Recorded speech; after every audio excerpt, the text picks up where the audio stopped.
حالا در مورد قانون پایانه‌های فروشگاهی و سامانه مؤدیان شنیدین؟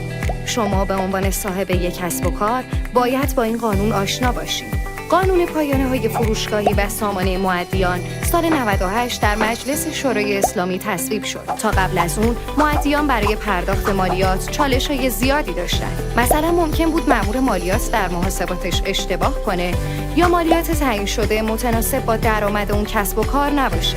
در کل این فرآیند سنتی انجام میشد و مؤدیان حس بی‌عدالتی و نارضایتی در پرداخت مالیات داشتند. اما اجرای این قانون خیلی از این مشکلات رو حل میکنه.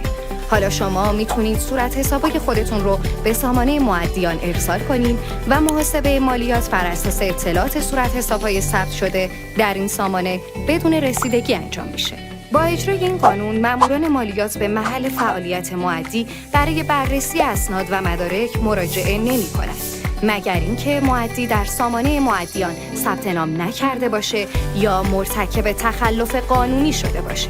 در این راستا شرکت‌های معتمد ارائه دهنده خدمات مالیاتی یا به اصطلاح TSP ها به وجود اومدن تا مؤدیان رو توانمند کرده و واسطه بین کسب و کارها و سامانه مؤدیان باشند و بستری رو فراهم کنند که صورت حساب‌های الکترونیکی مطابق استانداردهای سازمان صادر بشن.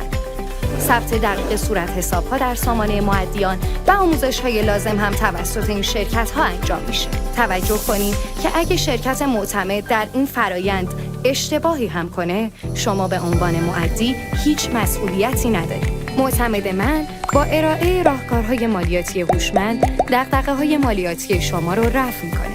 به سایت ما سر بزنید و ما رو در شبکه‌های اجتماعی دنبال کنید.